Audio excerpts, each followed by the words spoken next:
I have told this story only once before to my wolf, on the night I could not sleep for shame. He did not judge me. Wolves rarely do. I am telling it now because Lena asked me to. She said the pack deserved to hear it from the beginning, the true beginning, not the version where I arrive looking noble. There is no version where I arrive looking noble. There is only the version where I almost destroyed the best thing the moon ever made, and the version where she saved me from my own stupidity at cost to herself. And the two versions are the same story. The ceremony was in the deep of winter. Valdris Keep was dressed for it, wolf banners along every pillar, candlelight thick as amber, the great hall crowded to its stone walls with packmates who had waited years to see their alpha take a Luna. The council had chosen Mira of the Greyveal pack, a strong match by every measure they measured, bloodline, alliance, rank. I did not love her. I did not pretend to, but I had long since decided that the bond the fated puller the elders spoke of was a story for omegas and poets, not for a king who had a pack to hold together. I had given up expecting it. I had given up wanting it. I stood at the head of the hall in my ceremonial cloak, and I spoke the words I had rehearsed. I named Mira. The crowd stirred with approval. Mira stepped forward. It was done. And then, at the far edge of the hall near the healer's alcove, a woman turned to leave. I do not know why I noticed her. She was not dressed for a ceremony. Plain gray wool, a healer's satchel at her hip, a candle's worth of light on her face. She had been tending one of the older packmates near the wall, and when the naming was spoken, she simply turned quietly to go. No scene, no sound. The crowd around her buzzed with celebration, and she moved through it like water around stone. Without resistance, without drama, with a composure so complete and so painful that something in my chest registered it before my mind did. She reached the side door. Her hand touched the iron latch. I did not know her name. I did not know why my feet had stopped moving. I did not know why the warmth in the room seemed suddenly to belong only to the place she was leaving. And the door at the far end of the hall blew open. He came in low and fast, Edric, who had been stripped of rank the month before for turning on a packmate, who had spent the weeks since half mad with grief and rage at the edges of our territory. He had gotten through the outer gate during the ceremony, when every wolf's attention was forward.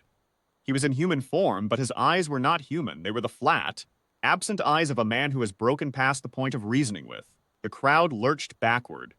The wolves nearest the door shifted, moving to intercept. 3 of my guard were already pushing toward him. It would have been contained, it would have been handled. Except that in the chaos of the crowd surging back, young Soren, my ward, 7 years old and small for his age, was pushed forward instead of back. He stumbled into the open space between Edric and the door. A child alone in the middle of the floor. I was 30 feet away, my guard was 20. Edric's eyes found the boy. And Lena, who had been almost out the door, who owed this pack nothing, who had just watched its alpha name another woman. Lena came back through the crowd. She moved fast and quiet, the way healers learn to move in rooms that are already frightened. She reached Soren in 4 steps, pulled him behind her, and put herself between the boy and Edric with nothing but her body and a hand raised, palm out, the way you calm a wounded animal. She spoke to him in a low voice. I could not hear the words. I heard the tone, steady, unhurried, deeply unafraid. I felt it then, not a sound. Not a warmth this time. It was a rupture, as if something that had been sealed shut my entire adult life cracked open all at once, like a fault line giving way. I felt it in my chest and in my wrist and in the soles of my feet. I felt her the way you feel a fire in a room you have been cold. In so long you forgot what warmth was. I looked at my wrist. The mark was there. The mate mark the elders described, the crescent and the wolf's eye burning silver white against my skin. It burned like nothing I had a word for. Edric had faltered. Something in Lena's voice had reached the last human part of him, or the sight of her. Steadiness had confused the animal calculation behind his eyes. My guard reached him a moment later, and it was over quickly. No one was hurt. Soren had buried his face in Lena's side, and she had one hand on the back of his head, and then she swayed. I crossed the hall. I do not remember deciding to. I only remember arriving, kneeling on the stone floor beside her, and finding that when Edric had lurched forward in that last half second before my guard caught him, his hand had caught her across the ribs. Not gravely. She was conscious, breathing, already telling me in a muffled voice that it was nothing. But she was pale, and she was sitting on the floor of my great hall with Soren wrapped around her neck, and my mark was burning on her wrist like the moon had put it there an hour ago, and I had simply failed to notice until now.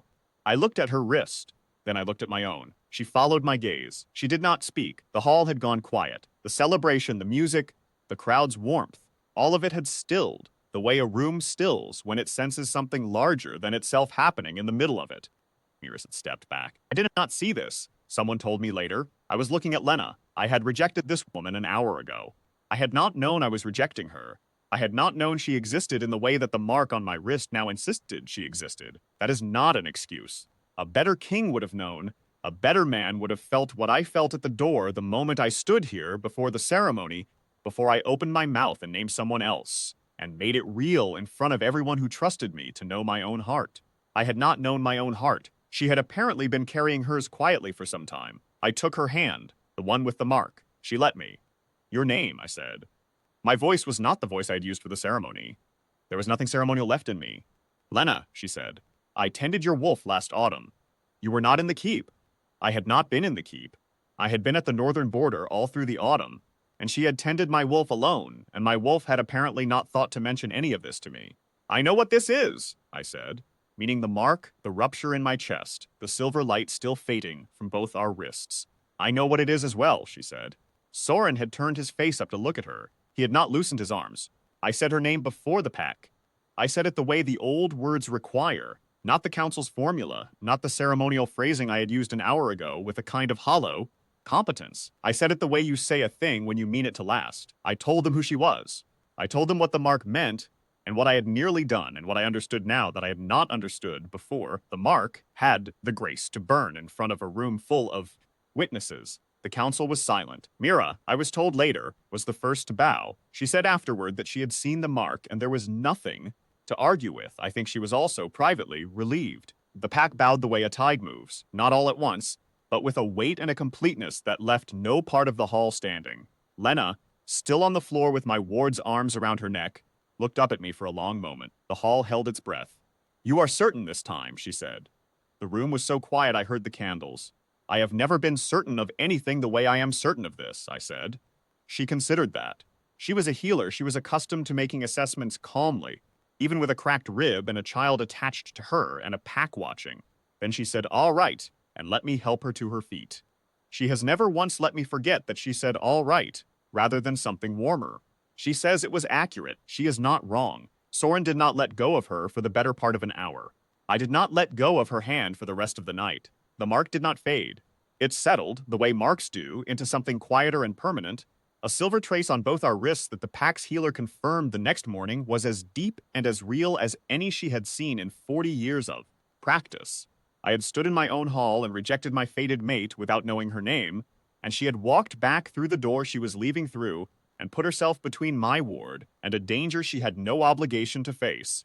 And the bond had announced itself in front of everyone by burning on her wrist in the middle of a crisis, while she was busy being braver than me. That is the story Lena asked me to tell. She is my Luna now, and she has been for 3 years, and the pack that stood in that hall knows the truth of how it happened.